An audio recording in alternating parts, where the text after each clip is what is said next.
Hi, നല്ല easy and tasty instant plum cake എങ്ങനെ ഉണ്ടാക്കാം നമുക്ക് പെട്ടെന്നൊന്ന് കണ്ടിട്ട് വരാം. ആദ്യം 1/2 കപ്പ് ഷുഗർ ഒന്ന് കാരമലൈസ് ചെയ്തെടുക്കുക. ബ്രൗൺ ഷുഗർ ഒന്നും വേണമെന്നില്ല, നോർമൽ ഷുഗർ മതി. അതൊന്ന് മെൽറ്റായി വരുമ്പോഴത്തേക്കും 1/2 കപ്പ് വെള്ളം ഒഴിച്ചൊന്ന് അലിയിച്ചെടുക്കണം. ആ വെള്ളം നന്നായിട്ട് മെൽറ്റായിട്ട് ആ പഞ്ചസാരയൊക്കെ നന്നായിട്ട് അലിഞ്ഞ് വരുമ്പോഴത്തേക്കും 1 ടേബിൾ സ്പൂൺ ബട്ടർ ഇട്ട് ഒന്ന് നന്നായിട്ട് അലിയിക്കണം. അതിൻ്റെ കൂടെ തന്നെയാണ് നമ്മൾ ഡ്രൈ ഫ്രൂട്ട്സ് ഇടുന്നത്. ഡ്രൈ ഫ്രൂട്ട്സിൽ കറുത്ത കിസ്മിസാണ് കൂടുതൽ ഇടേണ്ടത്. അത് സീഡ്ലെസ് എടുക്കണം കേട്ടോ. ടൂട്ടി ഫ്രൂട്ടി ഒരു 4-5 ടേബിൾ സ്പൂൺ മതി. ഏത് ഡ്രൈ ഫ്രൂട്ട്സ് വേണമെങ്കിലും എടുക്കാം. നട്ട്സ് ഇതിൻ്റെ കൂടെ ഇടരുത്. പിന്നെ അതിൻ്റെ കൂടെ തന്നെ ഗ്രാമ്പൂവും ജാതിപത്രയും കൂടെ ഒന്ന് പൊടിച്ചെടുത്ത് 1.25 ടീസ്പൂൺ ഇട്ട് അപ്പം നല്ലൊരു മണമാണ് കേട്ടോ. ഈ സോക്ക് ചെയ്ത് ഫ്രൂട്ട്സ് ഇടുന്നത് പോലെ തന്നെ നല്ലൊരു ടേസ്റ്റും വരും. പിന്നെ നന്നായിട്ടൊന്ന് ഒരു 5-6 മിനിറ്റ് ഒന്ന് വറ്റിച്ചെടുക്കണം. ഒത്തിരി ഡ്രൈ ആക്കി വറ്റിച്ചെടുക്കേണ്ട.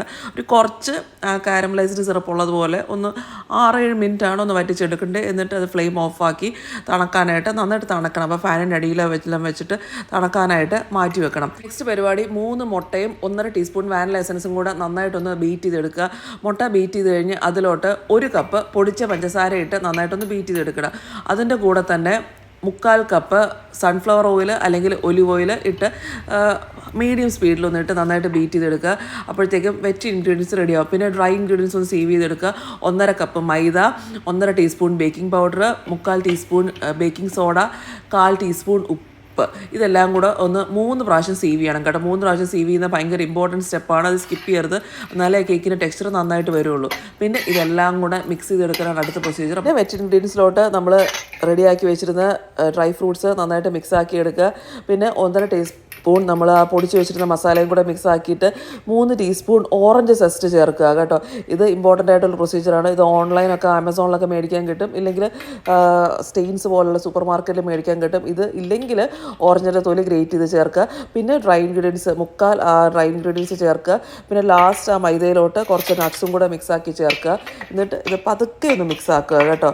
സ്പീഡിൽ മിക്സ് ആക്കരുത്. എന്നിട്ട് പ്രീ ഹീറ്റ് ചെയ്ത് ഓവനിൽ 180 ഡിഗ്രി സെൽഷ്യസിൽ പ്രീ ഹീറ്റ് ചെയ്ത് ഓവനിൽ 45 മിനിറ്റ് 180 ഡിഗ്രി സെൽഷ്യസിലും 10 മിനിറ്റ് 160 ഡിഗ്രി സെൽഷ്യസിലും ബേക്ക് ചെയ്തെടുക്കുക.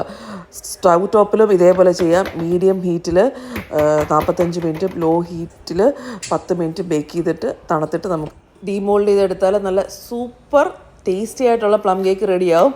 അപ്പം ഒരു പ്രാവശ്യം ഇങ്ങനെ ട്രൈ ചെയ്താൽ നിങ്ങൾക്ക് ഡെഫിനറ്റായിട്ടും ഇഷ്ടപ്പെടും. അപ്പം എല്ലാവരും ക്രിസ്മസിന് ട്രൈ ചെയ്ത് നോക്കുക. എല്ലാവർക്കും നല്ല സൂപ്പറായിട്ടുള്ള മെറി ക്രിസ്മസ്.